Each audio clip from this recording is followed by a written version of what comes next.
Gâcher un bon plat pour toi? Mignon, ricana ma sœur à son mariage. Laisse le cadeau et rentre. J'étais stupéfaite. Mes parents n'ont rien dit. Bon. Elle devrait partir, marmonna mon père. Très bien, je pars, souris-je, mais sachez-le. Vous le regretterez tous. Ces mots, prononcés avec un ricanement si aigu qu'il aurait pu fendre le cristal, ne venaient pas d'une ennemie. Ils venaient de ma propre sœur, Bérengère. Le jour de son mariage. Laisse le cadeau et rentre chez toi, a-t-elle ajouté, son sourire ne quittant jamais son visage parfaitement maquillé. J'étais stupéfaite. Mes poumons refusaient de se remplir. J'ai cherché du regard mes parents, espérant, priant pour une intervention. Ma mère, Martine, a soudainement trouvé le motif de son assiette incroyablement fascinant. Mon père, Martial, a simplement marmonné, bon, elle devrait partir. Alors c'était ça. Après 26 ans, j'étais officiellement jetée. Une clarté froide, presque clinique, s'est emparée de moi. Ce n'était pas de la tristesse. C'était une faim. J'ai redressé mes épaules, j'ai lissé ma simple robe bleu marine, et j'ai même réussi à sourire. Très bien, ai-je dit, ma voix étonnamment stable. Je pars. J'ai fait un pas vers la sortie de ce château opulent près d'Amiens, puis je me suis arrêtée. Je me suis retournée, et j'ai regardé chacun d'eux. Ma sœur, triomphante. Mon père, fuyant. Ma mère, invisible. Mais sachez-le, ai-je ajouté, et cette fois, ma voix a vibré. Vous le regretterez tous. Voici l'histoire de comment cette promesse est devenue une réalité. Avant de plonger dans les détails de cette journée qui a tout changé, j'aimerais savoir d'où vous m'écoutez. Quelle ville, quel pays? Et quelle heure est-il chez vous? Dites-le moi dans les commentaires. J'aimerais vraiment savoir jusqu'où mon histoire voyage. Maintenant, retournons à l'enfer. Le mariage de Bérengère était tout ce qu'elle avait toujours voulu, extravagant, ostentatoire, et conçu pour impressionner. Le château était baigné de lumière dorée, l'air embaumait les pivoines et une hypocrisie coûteuse. J'avais passé des semaines à débattre si je devais même y aller. Mon intuition, ce truc étrange que je portais en moi, hurlait. Mais j'y suis allée quand même. Parce que c'est ce que les sœurs normales font, n'est-ce pas? J'ai trouvé ma place. Table 19. Nichée dans un coin sombre, juste à côté des portes battantes de la cuisine. Le message était clair. J'étais l'obligation, pas l'invité. J'ai pris sur moi. Je me suis dit que j'allais juste endurer la soirée, sourire poliment, et partir tôt. Puis le service a commencé. Des serveurs en gants blancs circulaient avec des plateaux d'argent. Ils ont servi la table 18. Ils ont servi la table 20. Ils sont passés devant la mienne comme si j'étais invisible, comme si ma chaise était un courant d'air. L'embarras a commencé à me piquer la nuque. J'ai attrapé le bras d'une jeune serveuse qui semblait nerveuse. « Excusez-moi » ai-je murmuré. Je pense qu'il y a eu un oubli pour cette table. La jeune fille a rougi. Elle a jeté un regard paniqué vers l'estrade où Bérengère régnait. Je suis désolée, madame, a-t-elle bégayé. On m'a donné des instructions strictes. Cette table, elle n'est pas dans le plan de service. Pas dans le plan de service? Mon sang s'est glacé. Ce n'était pas un oubli. C'était une instruction. C'est à ce moment-là que la mariée elle-même a décidé de faire son entrée. Bérengère a glissé jusqu'à moi, sa robe d'une valeur de plusieurs milliers d'euros frôlant le sol. Elle tenait une coupe de champagne. Un problème, Sidonie, a-t-elle demandé, sa voix dégoulinante d'une fausse sollicitude. Ils ne me servent pas, ai-je dit, me sentant soudainement comme une enfant de 5 ans. Et c'est là qu'elle a ri. Un rire aigu. Oh, ma chérie. Tu n'as pas compris? Elle s'est penchée près de mon oreille, son parfum cher m'envahissant. Gâcher un bon plat pour toi? Mignon. Elle s'est redressée. Sérieusement, tu pensais qu'on allait gaspiller le budget traiteur pour toi? Tu es à peine toléré. Fais-nous une faveur. Laisse le cadeau sur la table là-bas et rentre chez toi. J'ai regardé mes parents. J'ai vu le moment exact où ma mère a choisi sa camp. Le moment où mon père a marmonné son accord. Elle devrait partir.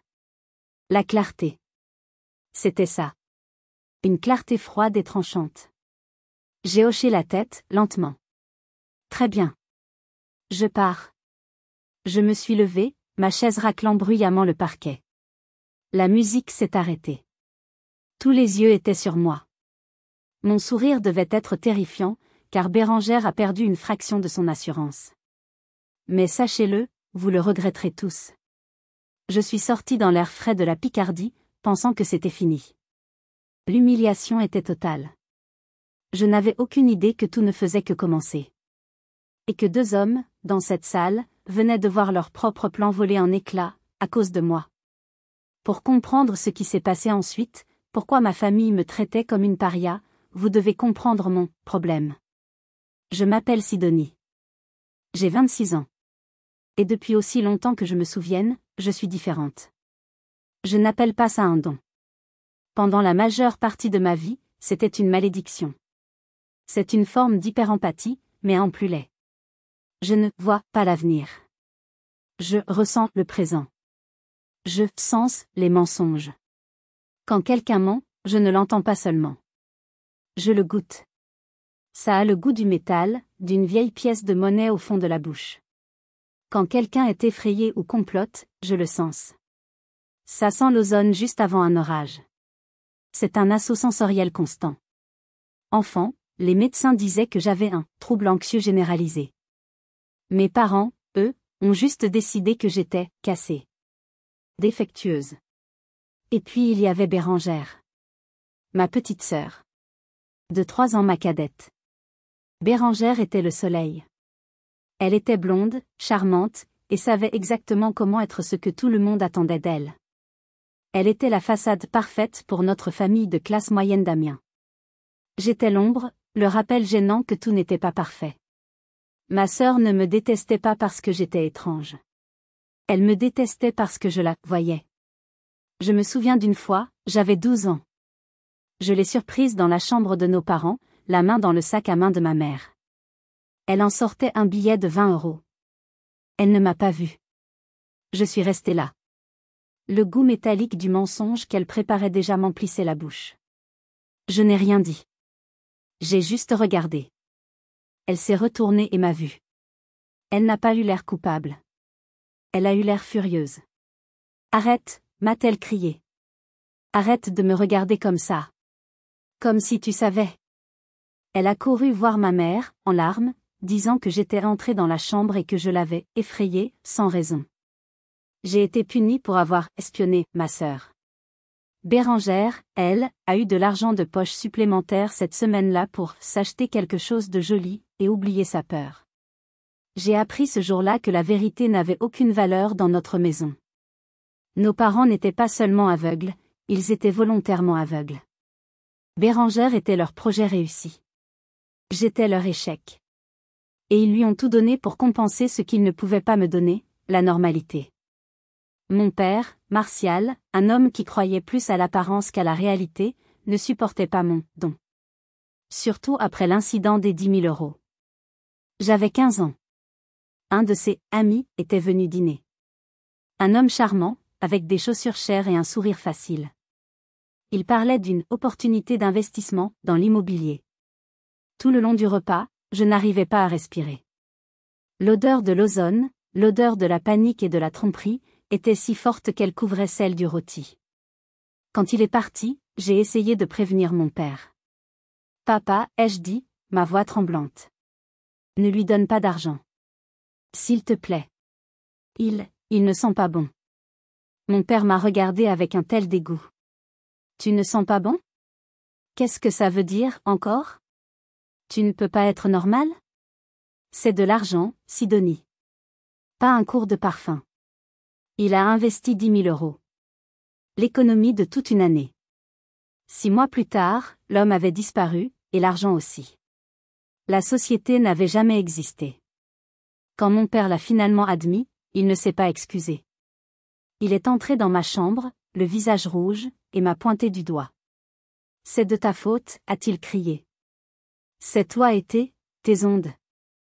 Tu as porté la poisse à cette affaire. J'ai appris à me taire. J'ai appris à être un fantôme dans ma propre maison. J'ai construit un mur autour de ce don, je l'ai verrouillé à double tour. Je suis devenue une experte pour prétendre que je ne sentais rien. J'ai souri, j'ai hoché la tête.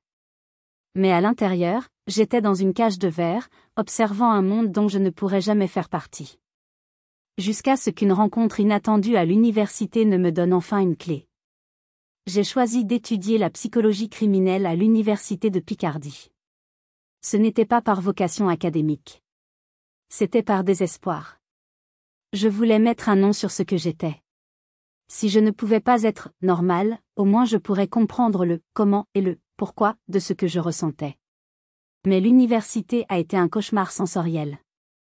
Les amphithéâtres bondés étaient une cacophonie de mensonges, d'angoisse, d'espoir et de peur. Je passais mes journées avec un mal de tête si violent que je pouvais à peine lire mes notes. J'étais submergée. J'étais sur le point d'abandonner, de retourner à ma chambre chez mes parents et d'accepter mon sort de « cassé ». Et puis, il y a eu le professeur Brossard. C'était un homme petit, à la retraite, qui enseignait un cours optionnel sur la psychologie du témoignage. Il était la seule personne dans tout le bâtiment qui dégageait le calme. Une aura de tranquillité.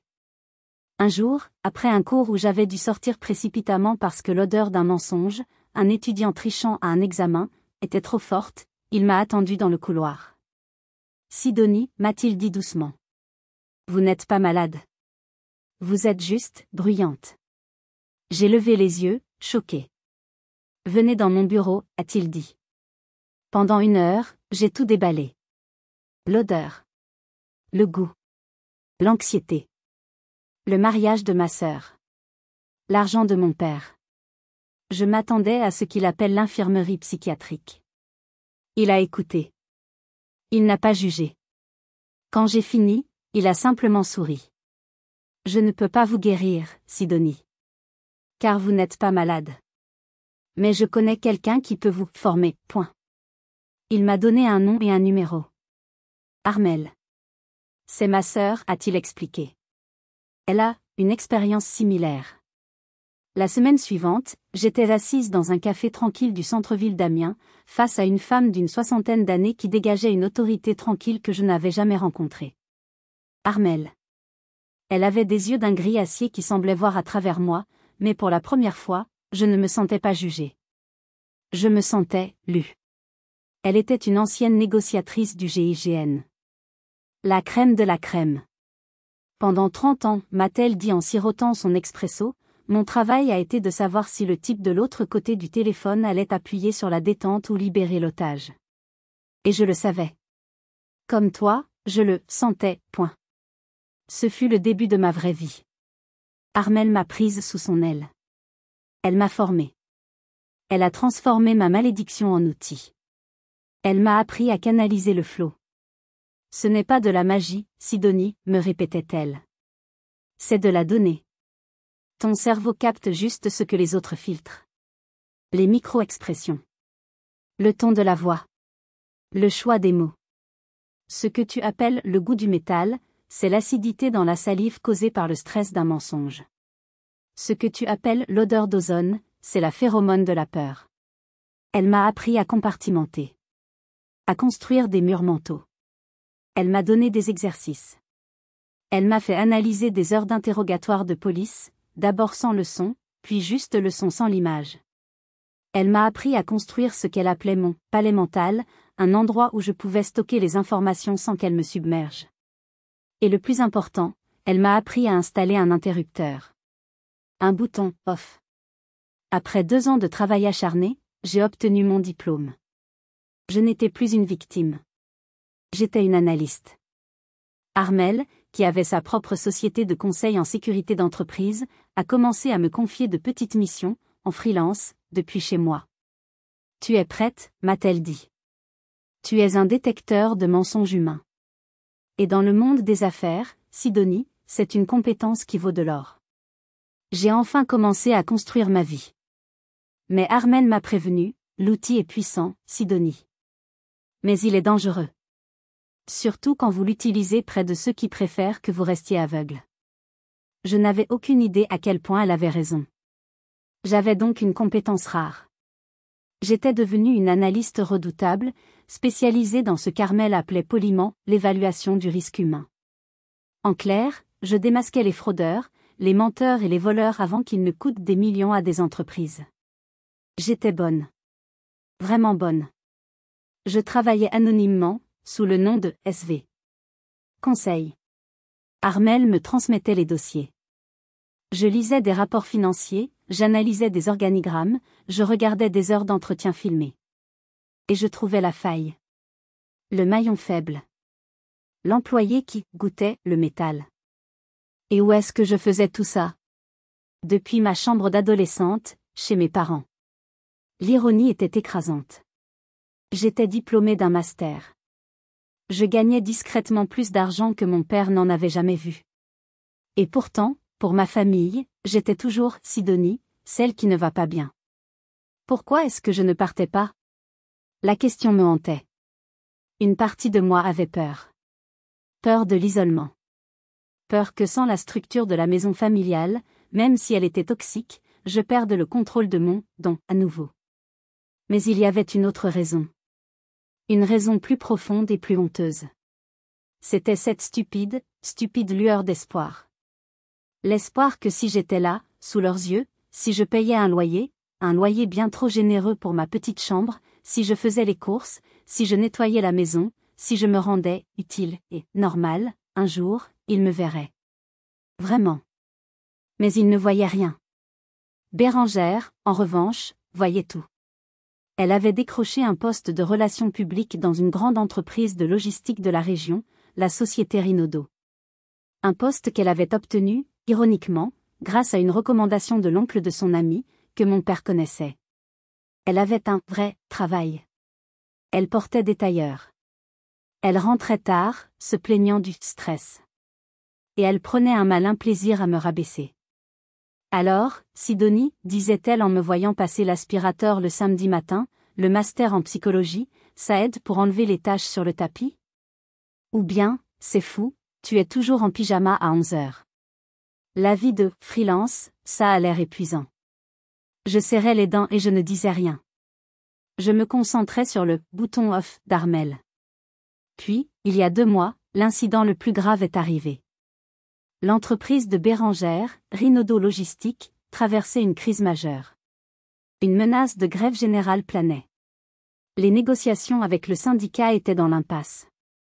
L'entreprise risquait de perdre des millions d'euros par jour. Armel m'a appelé. Gros dossier, Sidonie. C'est monsieur Rinaudot lui-même qui m'appelle.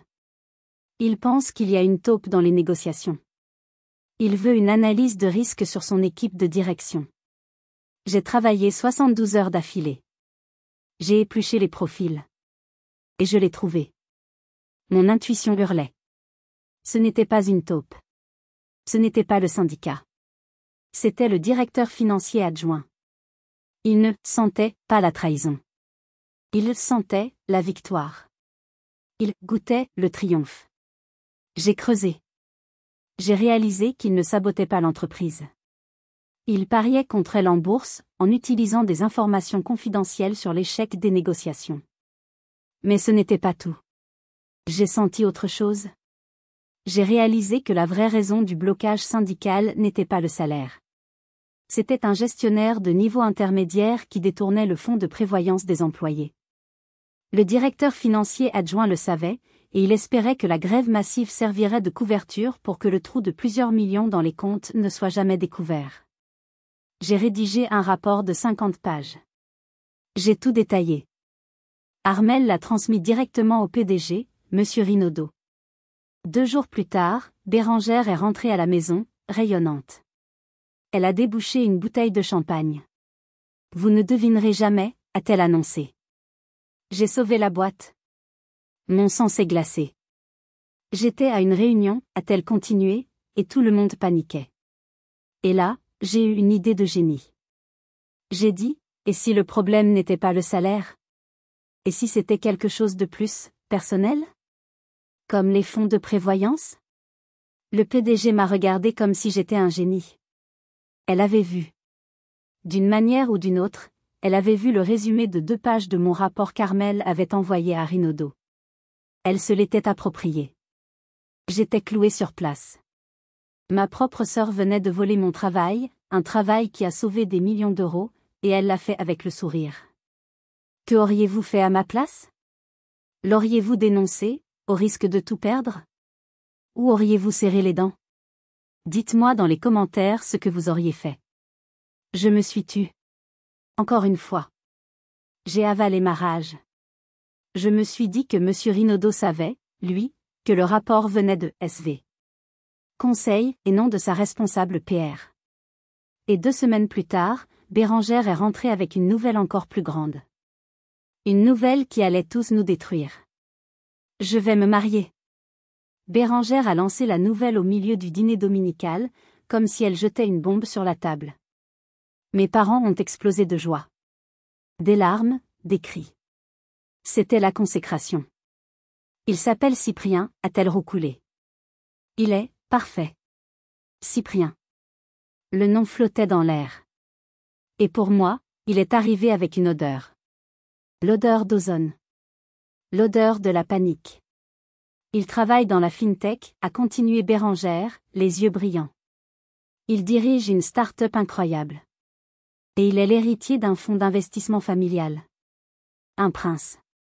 Ma sœur avait trouvé un prince. Mes parents étaient aux anges.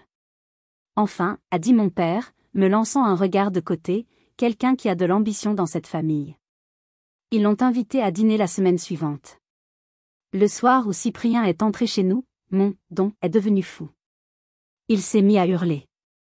De l'extérieur, il était exactement comme Bérangère l'avait décrit. Parfait. Costume sur mesure qui devait coûter plus cher que ma voiture. Cheveux coiffés en arrière. Un sourire éclatant qui n'atteignait jamais ses yeux. Il parlait avec assurance, utilisant un jargon que personne ne comprenait mais qui sonnait impressionnant. Blockchain, disruption, synergie, l'avenir de l'euro numérique. Mes parents buvaient ses paroles. Bérangère le dévorait des yeux. Et moi? Je peinais à respirer. Quand j'ai serré la main de Cyprien, ce fut un choc.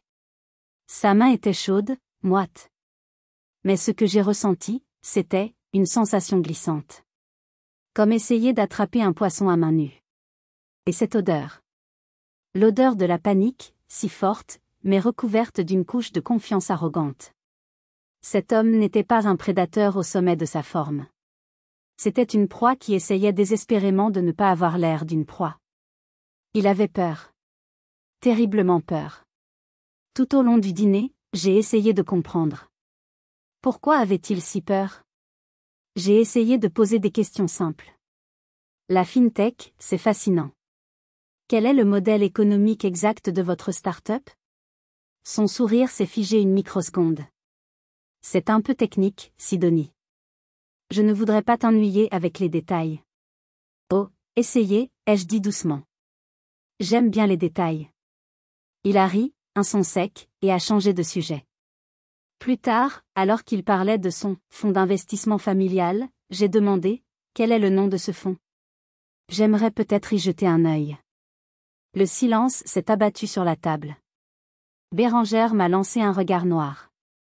Mon Dieu, Sidonie, tu es en train de lui faire passer un entretien d'embauche ou quoi? Cyprien a posé sa main sur la sienne. Ne t'inquiète pas, chérie. C'est normal d'être curieuse. Il m'a souri. Mais c'est un fonds privé, très exclusif. Tu ne le trouveras pas sur Google. Le goût de métal dans ma bouche était si fort que j'ai failli m'étouffer. Après leur départ, alors que j'aidais ma mère à débarrasser la table, j'ai tenté ma chance. Maman, il y a quelque chose qui ne va pas avec lui. Ma mère s'est arrêtée. Sidonie. Ne commence pas. Ne gâche pas ça pour ta sœur. C'est un homme bien. Il est riche. Il est charmant. C'est tout ce que nous avons toujours voulu pour elle. Mais il sent le mensonge, ai-je murmuré. Elle a posé la pile d'assiettes avec un bruit sec. Et toi, tu sens la jalousie. Ça te ronge, Sidonie. Tu ne supportes pas de la voir heureuse. Tu ne supportes pas de voir quelqu'un de normal réussir là où tu as échoué. Plus tard dans la nuit, je me suis glissée dans la chambre de Bérengère.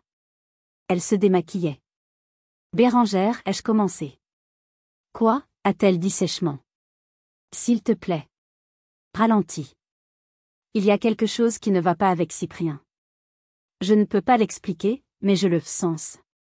Il n'est pas honnête. Tu sens la même chose, non? Tu sens à quel point il est désespéré? Elle s'est retournée, son visage une grimace de fureur. La seule chose que je sens, c'est ta jalousie pathétique. Tu es tellement tordue que tu ne peux même pas être heureuse pour moi. Ce n'est pas de la jalousie. Si, c'en est. Qu'est-ce que tu as, toi? Un travail bizarre à la maison que tu ne peux expliquer à personne? Pas d'amis? Pas de petite amie? Tu es une vieille fille à 26 ans, Sidonie. Et tu ne supportes pas que moi, ta petite sœur, j'ai tout.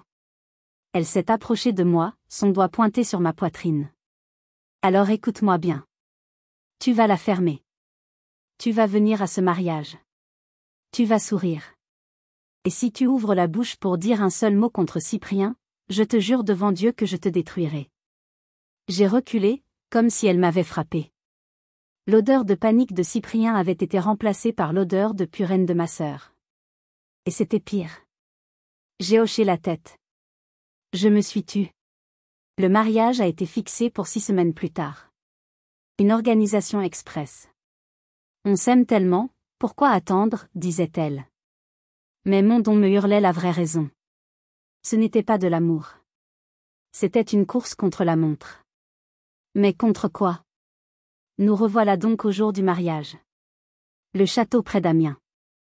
Le soleil brillait, une insulte à l'humeur sombre qui m'habitait. J'avais passé les 6 dernières semaines dans un brouillard, observant les préparatifs frénétiques, chaque dépense extravagante étant une nouvelle source de fierté pour mes parents et une nouvelle vague d'ozone pour moi. J'ai enfilé ma robe bleu marine, la plus simple que j'ai pu trouver. Je me sentais comme un corbeau dans une volière de paon. La cérémonie était un spectacle. Un océan de fleurs blanches. Un quatuor à cordes. Bérengère était radieuse, un ange en dentelle. Cyprien, à côté d'elle, semblait avoir été sculpté dans la cire. Son sourire était parfait. Trop parfait. Pendant l'échange des vœux, j'ai observé l'assemblée. J'ai vu mes parents pleurer de joie. Et j'ai remarqué un homme, seul au 3e rang. Il avait une ressemblance avec Cyprien, mais il semblait plus âgé, plus fatigué. Il ne souriait pas. Il regardait la scène avec une intensité presque douloureuse. Il n'applaudissait pas. La cérémonie s'est terminée. Les invités se sont dirigés vers la terrasse pour le cocktail. C'est là que Bérengère a décidé de frapper la première fois. J'essayais de me fondre dans le décor, un verre d'eau à la main, quand sa voix a retenti dans un micro. Merci à tous d'être là, a-t-elle gazouillé, Cyprien à ses côtés. Avant que le dîner ne commence, nous avons quelques remerciements, et un petit cadeau spécial. Mon estomac s'est noué. Il y a une personne ici, ma chère sœur, Sidonie. Tous les visages se sont tournés vers moi. J'étais prise au piège. Sidonie, tu es si unique, a-t-elle continué, son ton dégoulinant de pitié feinte.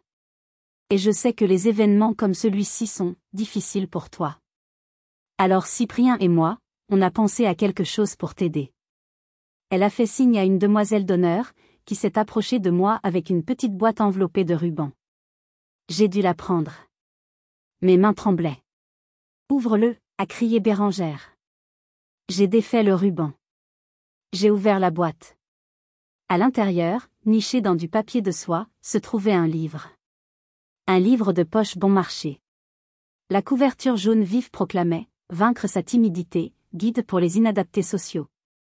Un silence gêné est tombé, rapidement brisé par les rires étouffés des amis de Bérengère.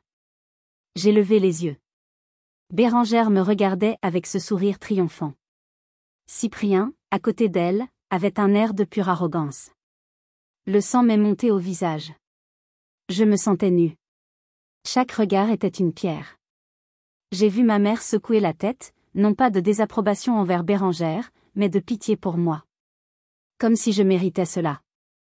Merci, ai-je réussi à articuler. Ma voix était un filet d'air. C'est, très attentionné.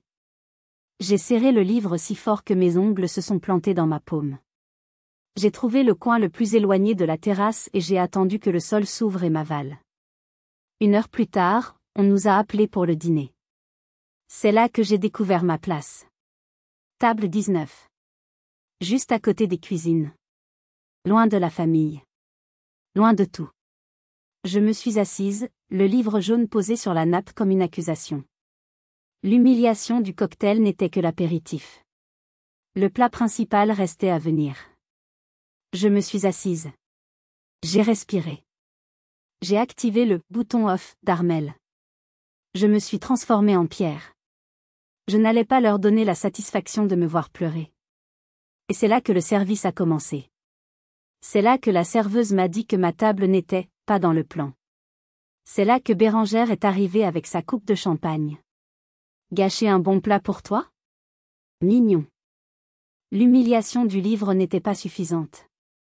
Elle devait s'assurer que l'affront était total, physique, indéniable. Il ne s'agissait pas seulement de m'embarrasser. Il s'agissait de m'effacer. De me nier ma place la plus élémentaire à sa table. Et c'est là que mes parents ont signé leur arrêt. Bon, elle devrait partir. La pierre s'est fissurée. Mais ce n'est pas de la tristesse qui en est sortie. C'était de la glace. Très bien. Je pars. J'ai attrapé mon sac. J'ai laissé le livre jaune sur la table. Je me suis dirigée vers la sortie, la tête haute. Et alors que je passais la porte principale, j'ai lancé ma promesse à la salle silencieuse. Mais sachez-le, vous le regretterez tous. Je suis sortie. J'ai respiré l'air frais. Je pensais que c'était fini. Je pensais que la prochaine étape était de rentrer chez moi, de faire mes valises et de disparaître. Mais l'univers, apparemment, avait un autre plan. J'étais à mi-chemin de l'allée gravillonnée, mes talons s'enfonçant dans le sol, quand une voix a retenti derrière moi. Attendez. Ce n'était ni mon père, ni ma mère. C'était une voix d'homme, tendue, urgente. Je me suis retournée. C'était l'homme que j'avais remarqué lors de la cérémonie. Celui qui ressemblait à Cyprien, mais en plus, réel. Plus fatigué. Il courait presque pour me rattraper, son costume gris froissé. Attendez, a-t-il répété, essoufflé.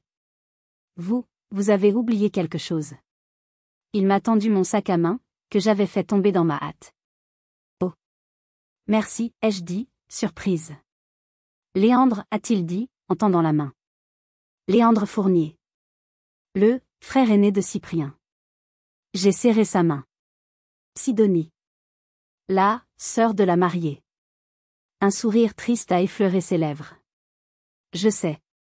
J'ai tout vu. Ce qu'ils ont fait, c'était monstrueux. J'ai hoché la tête, incapable de parler. Écoutez, a-t-il dit, en baissant la voix, je ne devrais pas faire ça. J'avais un plan. Je devais attendre lundi matin. Tout était prêt. Un plan? De quoi parlez-vous? Léandre m'a regardé, et j'ai vu une détermination froide dans ses yeux.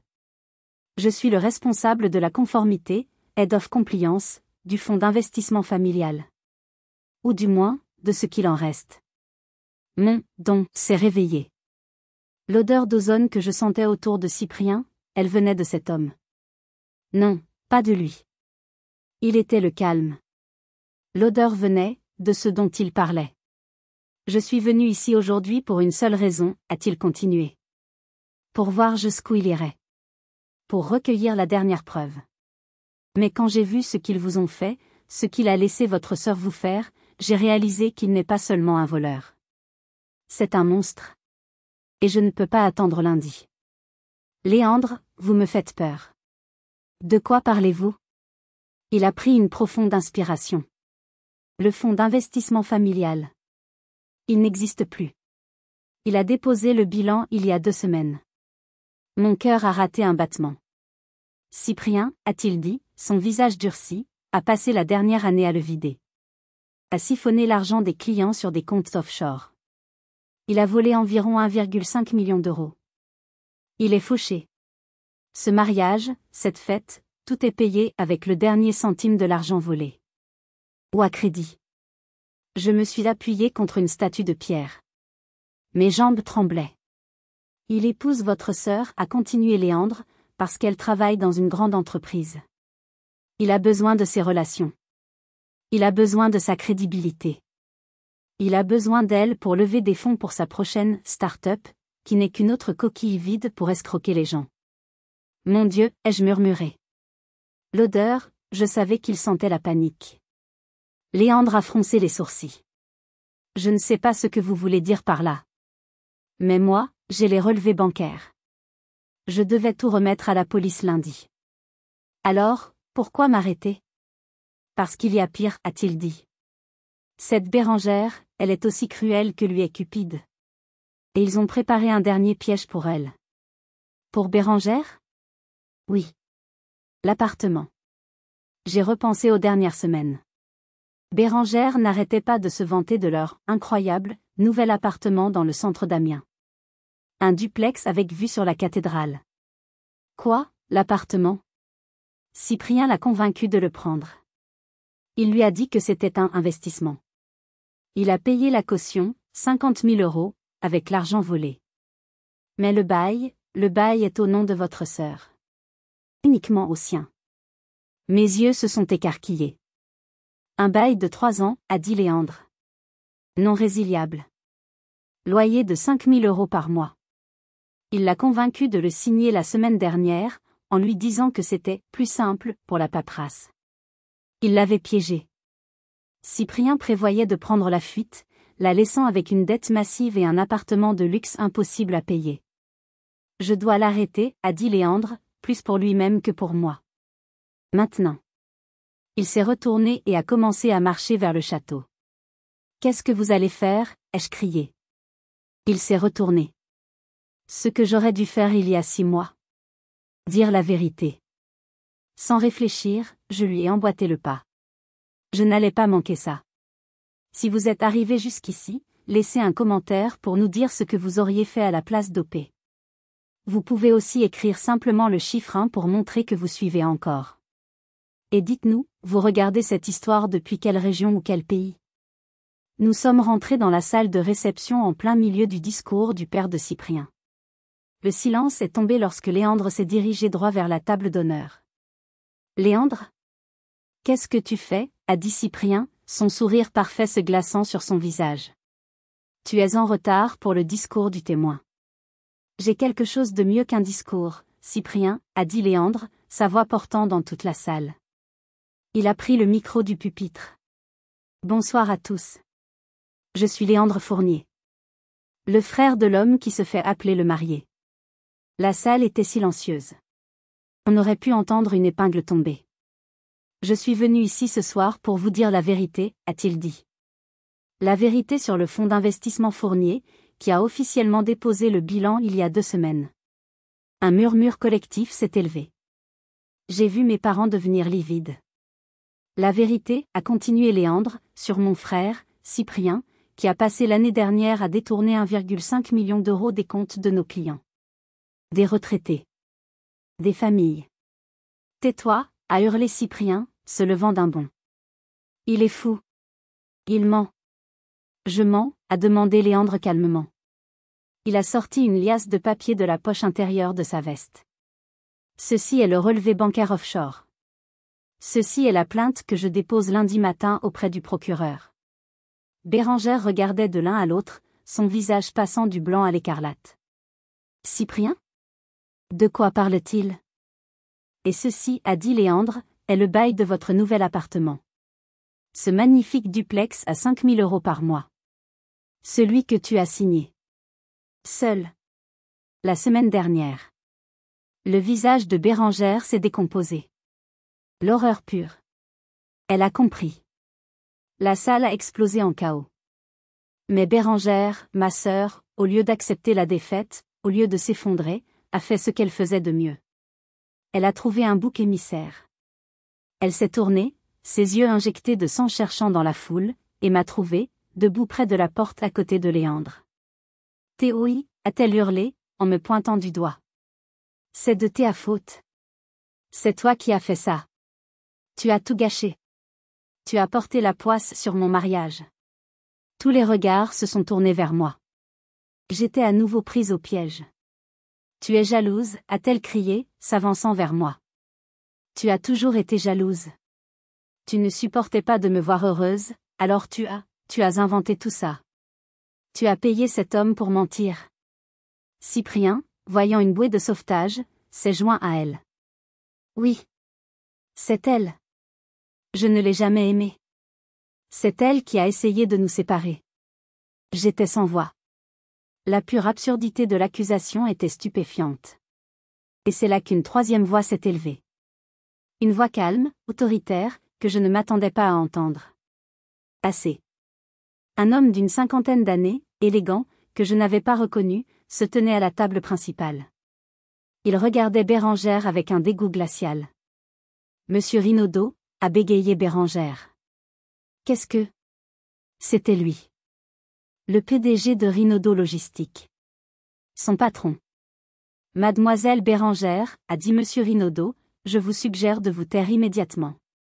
Il ne me regardait pas. Il regardait Bérengère. Il ne me défendait pas. Il protégeait son entreprise. Je suis venu ici ce soir par courtoisie, a-t-il dit. Mais je ne resterai pas pour assister à cette mascarade. Surtout pas après ce que je viens de comprendre. Il s'est tourné vers l'Assemblée. Vous voyez, il y a 2 mois, mon entreprise a failli être détruite par une fraude interne massive. Une fraude de 2 millions d'euros. Nous étions au bord de la grève. Et nous avons été sauvés par une analyse brillante, anonyme, d'un consultant externe. Je sentais le sang quitter mon visage. Une analyse, a continué Monsieur Rinaudot, son regard se fixant sur Bérengère, qui m'a été présentée comme son idée de génie, par ma propre responsable des relations publiques. Une idée qui lui a valu une prime substantielle. Bérengère était devenue grisâtre. Ce soir, a dit Monsieur Rinaudot, j'ai entendu cette jeune femme, il m'a désigné, accuser son fiancé d'être un menteur en se basant sur une odeur. Et j'ai entendu Monsieur Léandre confirmer cette accusation avec des faits. Et je viens de réaliser quelque chose. Il a sorti un stylo de sa poche. Le rapport que j'ai reçu, le rapport qui a sauvé mon entreprise, était signé SV. Sidonie Vallet. C'était vous, n'est-ce pas? Je n'ai pu que hocher la tête. Monsieur Rinaudot a hoché la tête en retour. Bérengère. Vous n'avez pas seulement volé une idée. Vous avez commis une fraude. Vous avez menti à votre direction. Vous êtes licencié. Et vous pouvez être sûr que nos avocats vous contacteront dès lundi pour la prime que vous avez volée. Le silence qui a suivi était assourdissant. L'effondrement a été total. Bérengère s'est finalement effondrée, un hurlement de pure rage et de défaite s'échappant de ses lèvres. Cyprien, voyant que la partie était terminée, a tenté de se glisser hors de la salle. Pas si vite, a dit Léandre, faisant signe à 2 hommes en uniforme qui venaient d'entrer discrètement. Apparemment, il avait appelé la police en chemin. Cyprien n'a pas résisté. Il avait l'air soulagé. Le poids de la fuite était enfin terminé. La salle s'est vidée en quelques minutes. Les invités se bousculaient pour sortir, comme s'ils fuyaient un incendie. Certains se sont arrêtés à la table des cadeaux, reprenant leurs enveloppes. Et moi? Je suis resté là, près de la porte, à côté de Léandre. Monsieur Rinaudot m'a adressé un bref signe de tête respectueux avant de partir. Puis j'ai vu mes parents. Ils n'ont pas regardé Bérengère, qui était maintenant en pleurs, seule à la table d'honneur dévastée. Ils n'ont pas regardé Cyprien se faire menotter. Ils me regardaient. Leur visage n'exprimait pas la fierté. Ni le soulagement. Ni même des excuses. Ils me regardaient avec de la peur. Et du ressentiment. Ma mère s'est approchée de moi, sa main tremblante tendue. Sidonie. A-t-elle commencé, sa voix un sifflement. Comment as-tu pu faire ça? À ta propre sœur? À ta famille? J'ai regardé sa main. J'ai regardé son visage. Et pour la première fois de ma vie, je n'ai rien ressenti. Pas de goût de métal. Pas d'odeur d'ozone. Juste, le vide. Le bouton off était enclenché, mais c'était différent. Ce n'était pas moi qui bloquais les émotions. C'est qu'il n'y avait plus rien à bloquer. Le lien était coupé. Moi, ai-je demandé, ma voix calme. Je n'ai rien fait. Sauf partir quand on me l'a demandé. Mais tu savais. Tu savais tout, a crié mon père, derrière elle. Tu l'as laissé faire. Tu nous as humiliés. Et c'est là que j'ai compris. Il ne lui en voulait pas d'avoir été une criminelle. Il ne lui en voulait pas d'avoir été cruelle. Il m'en voulait, à moi, d'avoir été celle qui a exposé la pourriture. J'avais brisé la façade. J'avais détruit l'apparence à laquelle mon père tenait tant. Léandre a posé une main sur mon épaule. Allons-nous-en, a-t-il dit doucement. Il a enlevé sa veste de costume et l'a posée sur mes épaules. Je tremblais sans même m'en rendre compte. Nous sommes sortis. Nous avons laissé le château en ruine, Bérengère hurlant après mes parents, et mes parents hurlant l'un contre l'autre. Nous avons marché en silence jusqu'à sa voiture. Alors que je m'asseyais, j'ai eu une pensée étrange. Je ne me sentais pas victorieuse. Je ne me sentais pas hachée. Je me sentais vide. Comme un bâtiment après un ouragan. Tout ce qui était familier avait été arraché. J'étais la seule chose encore debout. Pour la première fois, mon don était silencieux. Il n'y avait plus de menaces à analyser, plus de mensonges à goûter. C'était fini. Le téléphone a sonné 3 jours plus tard. J'étais chez Armelle, qui m'avait accueilli sans poser de questions. J'ai vu le nom de ma mère s'afficher. J'ai décroché. Sidonie, sa voix était paniquée.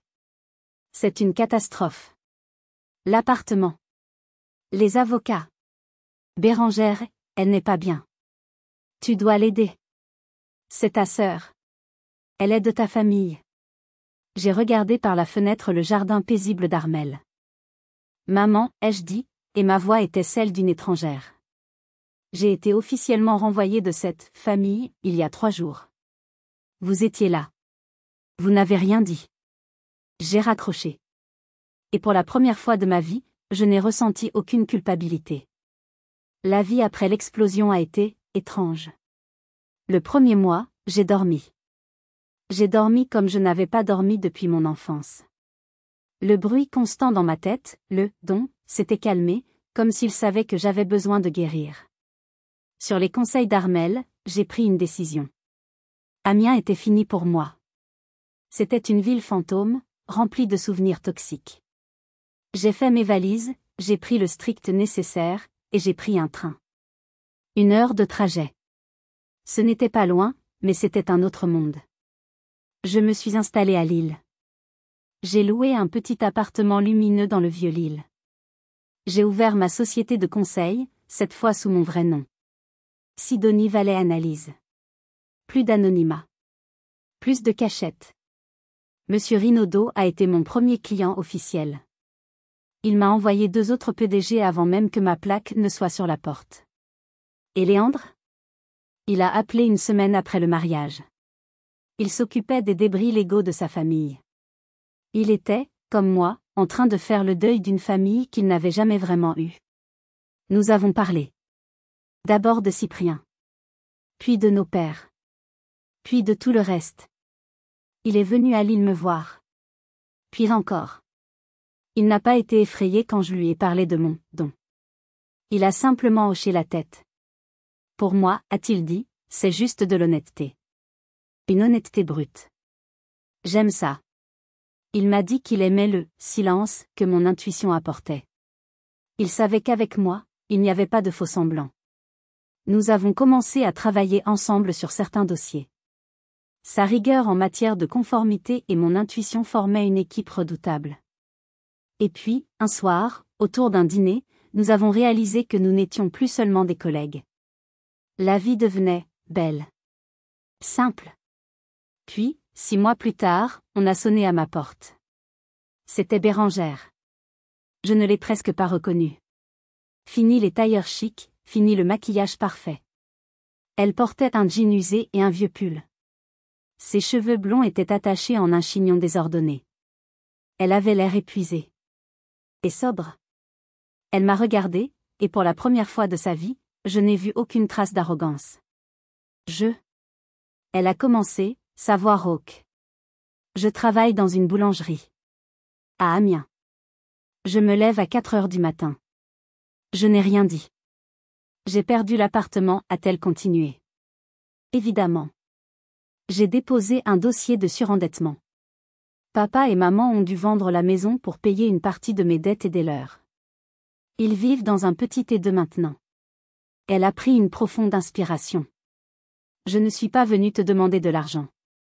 Je ne suis pas venue te demander pardon, parce que je ne le mérite pas. Elle a levé les yeux vers moi, et ils étaient pleins de larmes.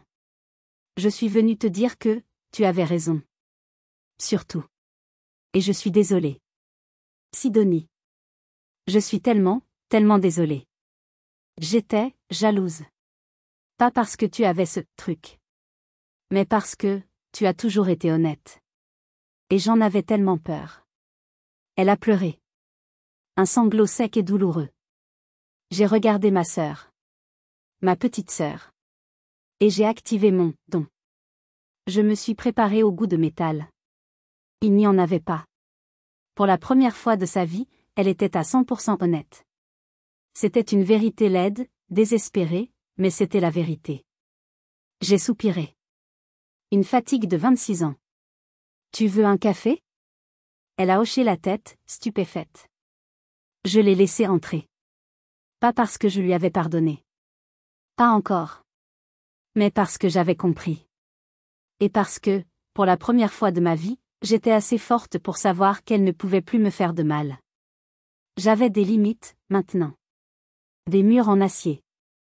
J'ai mis des années à comprendre, votre intuition n'est pas une malédiction. C'est votre boussole. Elle est là pour vous guider. Parfois, la famille n'est pas une question de sang. Ce sont les gens qui vous respectent, qui croient en vous. Léandre, Armelle, c'est ma famille. Parfois, le pardon ne signifie pas oublier. Cela signifie simplement choisir de ne plus porter le poids. Avez-vous déjà dû choisir entre votre famille et votre propre dignité? Ou avez-vous une histoire où votre intuition vous a sauvé d'une situation désastreuse? Partagez vos histoires dans les commentaires ci-dessous. J'aimerais beaucoup les lire. Si cette histoire vous a touché, si vous croyez au pouvoir de se défendre et de reconstruire sa vie, s'il vous plaît, laissez un « j'aime ». Et n'oubliez pas de vous abonner pour plus d'histoires sur la justice, la résilience, et le pouvoir de la vérité. Merci de m'avoir écouté.